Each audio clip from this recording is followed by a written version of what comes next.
नमस्कार। मैं सुनीता कथा मंथन में आप सबका स्वागत करती हूँ।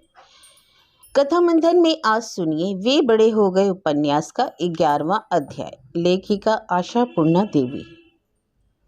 इसके पहले के अध्याय आपको हमारी प्लेलिस्ट से मिल जाएंगे, लिंक आपको आई बटन पे मिल जाएगा। आजकल निशित उनके साथ बैठकर नहीं खाता है, अलग खा लेता है, पहले ही खाकर सो जाता है। तभी तो सुलेखा की हिम्मत इतनी बढ़ गई है और इतना सामान कहाँ से जुटा रही है, वह भी उसकी हिम्मत बढ़ जाने का एक और नमूना है। सुलेखा अब खुद बाजार जाकर खरीदारी करना सीख गई है। पहले कभी उसने यह काम किया नहीं और सोचा भी नहीं था कि कभी करेगी। ना हिम्मत थी उसे, ना समय ही था, और शायद हिम्मत की ही कमी थी। दरअसल औरतों का बाजार जाना निशित को बिल्कुल नहीं भाता है। जब शुरू शुरू में इसका चलन हुआ था तब बाजार जाती हुई औरतों को व्यंग करके निशित बाजारी औरत कहता था। घृणा से होठ बिचकाकर वह कहता था, वह देखो बाजारी औरतें हाथ में झोले लिए सज धज कर चली जा रही हैं।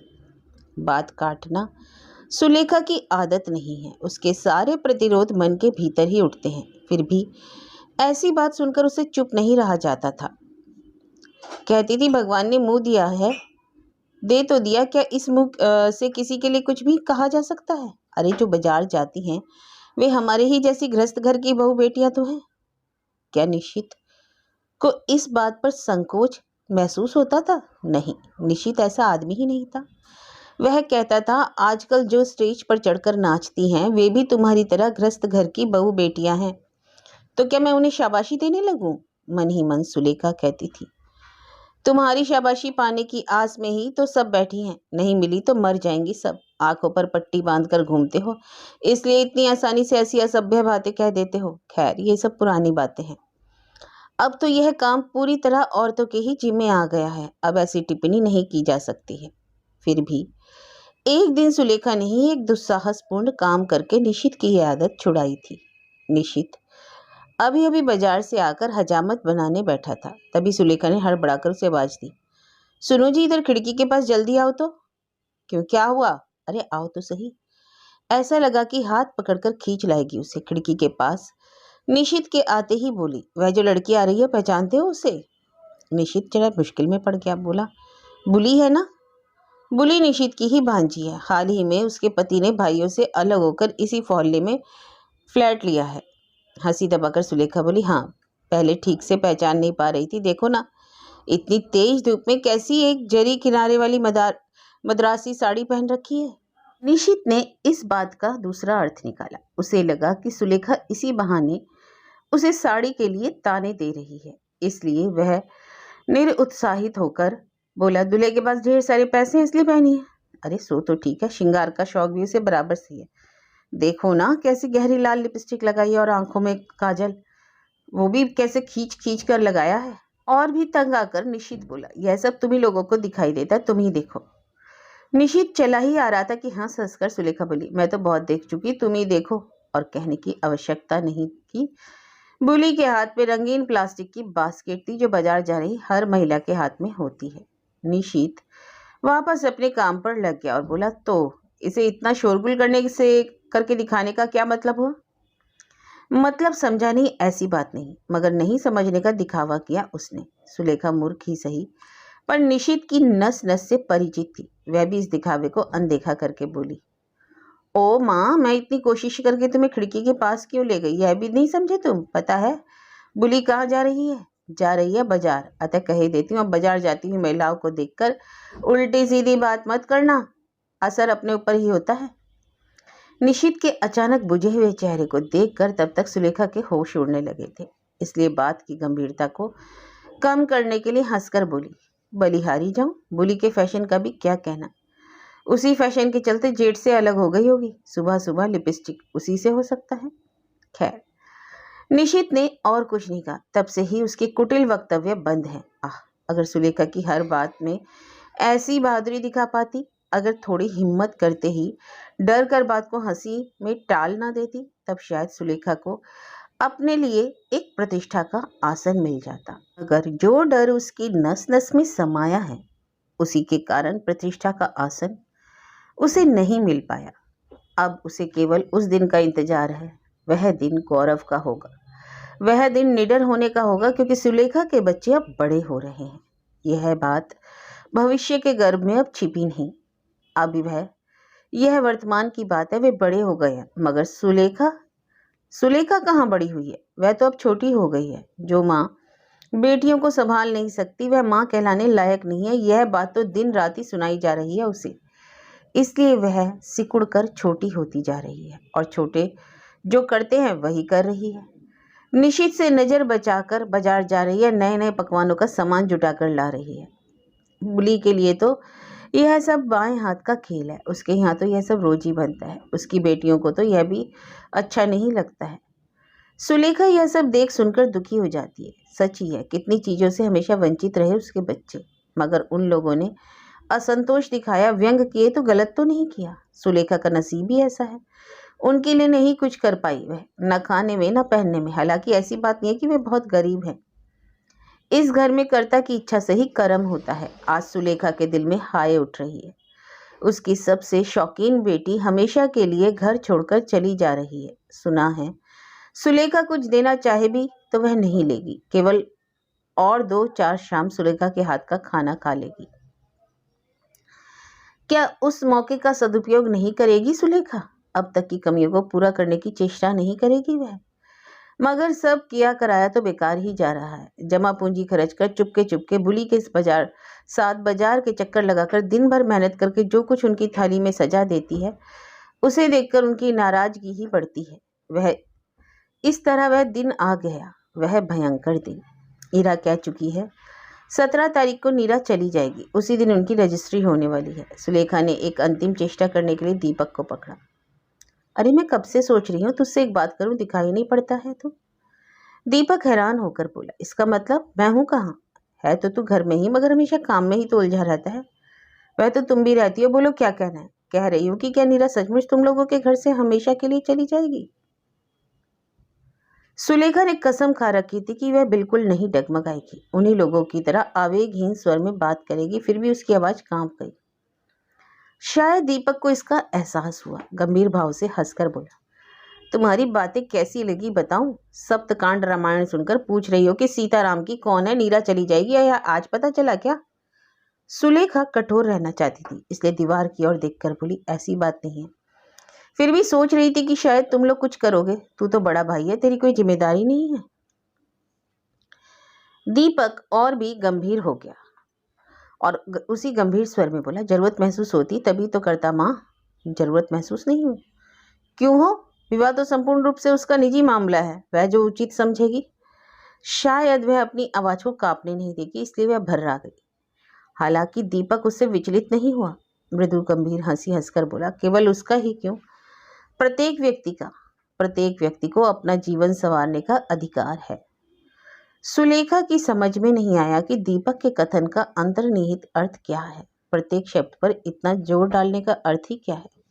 सुलेखा को लगा जैसे दीपक केवल उस ना समझ लापरवाह दुर्वृणित बहन की वकालत कर रहा है। इसलिए जो कभी नहीं करती है सुलेखा वही काम कर बैठी। क्रोध से चीख उठी, अधिकार? अधिकार है? बहुत बड़ी बड़ी बात सीख ली तुम लोगों ने। अरे अकल ठिकाने पर है उसकी, कहाँ पाँव रख रही है? होश है उसे? अरे ना हो तो भविष्य में वह स्वयं भुगतेगी। सुलेखा बैठकर टूटी आवाज में बोली, बड़ा भाई होकर तूने इस तरह निर्लिप्त जैसे बात की दीपू। फिर कीट पतंग पशु पक्षी और मनुष्य में अंतर ही क्या है? प्राणी जगत में एकमात्र मनुष्य ही एक दूसरे की खबर लेता है। दीपक धीरे से हंसकर बोला, तुम्हारी इस धारणा को बदलने का समय आ गया है माँ। मनुष्य भी एक प्राणी मात्र है, यही सभ्यता की थ्योरी है। सुलेखा एक लंबी सांस लेकर उठ गई। अब उसकी फरियाद सुप्रीम कोर्ट में गई। क्या भगवान सुलेखा को बड़ी बीमारी नहीं दे सकते हैं? एकदम मृत्यु संकट आ जाए, फिर वह पत्थर दिल लड़की कैसे जा सकेगी? मूर्ख सुलेखा ने अर्धचेतन अवस्था में अपने आप को एक असंभव कल्पना में डुबोकर रखा। उस भयंकर दिन के पहले ही सुलेखा बीमार पड़ गई, बेहोश होकर बड़बड़ाने लगी। उस अचेतन अवस्था में सुलेखा ने अपने जीवन भर की वेदना, सारी शिकायतों का खुलासा कर दिया और उस कठोर लड़की नीरा के पास करुण विनती करती रही, नीरा तू मत जा, नीरा इस तरह माँ बाप का सिर नीचा करके मत जा तू। क्या माँ के दिल में उमड़ते प्यार और इसमें उठ रहे हाहाकार को कोई असर तुझ पर नहीं पड़ता? कहाँ से कौन मिल गया और उसका प्यार ही तेरे लिए इतना बड़ा हो गया? शायद बचपन में किसी अनाड़ी लेखक को ऐसी कहानी पढ़ी थी सुलेखा ने, जिसे बुखार में बेहोशी रोगी ने अपने दिल की बात खोलकर रख दी। मगर अभी सुलेखा का वही ब्रह्मास्त्र जैसा लगा। अगर जीवन संकट में आ जाए तब तो नीरा उस हालत में छोड़कर नहीं जा सकेगी, मगर सचमुच मौत कहीं ना हो जाए, उससे सुलेखा बहुत डरती है। 2 दिन उसकी तबीयत खराब हो तो घर का जो हाल होता है, मर जाएगी तो पता नहीं क्या हाल होगा।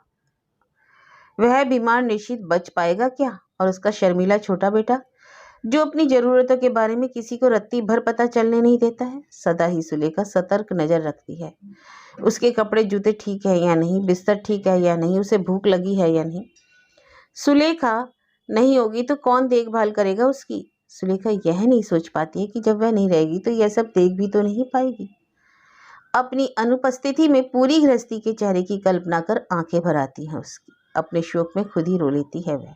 नहीं, मरने की जरूरत नहीं है, मरने से नहीं चलेगा। केवल मरने लायक बीमारी हो ताकि नीरा का जाना रुक जाए। उसके बाद बीमारी से कमजोर अपने चेहरे पर शरारत भरी हंसी लाकर कहेगी, क्यों री, कैसे रोक दिया तुझे? अब समझी ना माँ क्या चीज है? सुलेखा ऐसा सोचती है, मगर इस सोच में उसे विशेष साहस नहीं मिलता। लगता है इसमें दम ही नहीं है, जैसे कोई ढीला ढाला नाटक हो और कोई जोरदार नाटक चाहिए। तब वह दैव दुर्घटना की बात सोचने लगती है। नीरा जाने के लिए तैयार हो रही है, जाने का मुहूर्त बस आ ही गया। ठीक ऐसे में पांव फिसलने से सुलेखा सीढ़ी से गिर गई। सुलेखा खून से लथपथ बेहोश पड़ी है। अब बोलो क्या करोगी लड़की? विरही राधा की तरह निकलकर चली जाओगी? जा सकोगी उस समय? उस शोरगुल हंगामे में कैसे उलझ जाओगी? और फिर मन ही मन तुम सोचोगी, सोचना ही पड़ेगा, मेरी है यात्रा शुभ नहीं। जिस यात्रा के प्रारंभ में ही भगवान ने इस तरह माँ का खून बहा दिया, वह यात्रा कभी शुभ नहीं हो सकती। ईश्वर ने प्रत्यक्ष रूप से समझा दिया। सुलेखा की वह मजली बेटी भगवान को मानती भी है या नहीं, पता नहीं। सुलेखा को लगता है कि उन सब बातों में उसे रुचि नहीं है। फिर भी विपत्ति काल में, संकट के समय तुम उन्हें माने बिना जाओगी कहाँ बच्ची? यह दूसरी कल्पना ही सुलेखा को अधिक भा गई। वह सोचने लगी कि अपना कुछ खोकर भी वह बेटी के जीवन में सुख ला सके। सुना है ध्यान लगाकर एक मन से बुलाने से भगवान प्रार्थना सुन लेते हैं, परंतु करोड़ों लोगों की पुकार से वे भी तो हैरान हो जाते हैं। इसलिए कभी कभी राम की करनी का फल शाम को दे देते हैं। सुलेखा को कुछ नहीं हुआ। हो गया निशित रंजन को, खाते खाते बेहोश हो गया। अचानक बिना कुछ कहे कुर्सी की पीठ पर लुढ़क गया। सुलेखा सन्न रह गई। भगवान ने ऐसा उल्टा क्यों कर दिया? दीपक घर में नहीं था, तिन्नी भी नहीं। ईरा, नीरा और मुन्ना तीनों ने मिलकर उन्हें पकड़कर बिस्तर पर लिटा दिया। सुलेखा क्या करे? डर के मारे उसके तो हाथ पांव कांप रहे थे। हे भगवान, क्या यह उसी की गलत चिंता की सजा थी? सुलेखा चाह रही थी कि घर में कोई विशृंखला हो, कोई भयंकर घटना घट जाए। तभी भगवान ने कहा, देख कैसी घटना घटती है। मगर मन से पाप छिपता नहीं। सुलेखा अपने अवचेतन मन में कहीं पर चैन महसूस कर रही है, जैसे बाढ़ का पानी आंगन में से होकर कमरों में प्रवेश करने ही वाला हो। कि ऐसे में बारिश रुक गई और पानी ठहर गया, अब धीरे धीरे लौट जाएगा। पिता की इस अचानक बीमारी से नीरा ही सबसे अधिक घबराई थी। वही भागकर डॉक्टर बुला ले। दौड़ धूप कर पब्लिक टेलीफोन बूथ से भैया को खबर की। उसी ने इंजेक्शन दवा लेकर आई। ईरा उसकी तरह इतनी चुस्त नहीं है। घंटों बैठकर वह पंखा झेल सकती है, बीमार के माथे पर आइस कैप लगाकर बैठी रह सकती है, मगर नीरा की तरह भाग दौड़ नहीं कर सकती। डॉक्टर कह गए माइल्ड स्ट्रोक ही है। रक्तचाप अधिक होने पर ऐसा हो सकता है, कारण छोटा ही क्यों ना हो, खाने की गड़बड़ी, नींद की कमी या फिर क्रोध या चिंता से। तब मन ही मन सुलेखा बोली, भगवान तुमने ठीक ही किया। मेरे बुखार होने या गिर जाने से बात नहीं बनती, यही अच्छा कारण। नीरा नाम की वह उद्दंड स्वार्थी लड़की यह तो अच्छी तरह जान गई होगी कि किसके कारण उसके पिता की यह हालत हुई।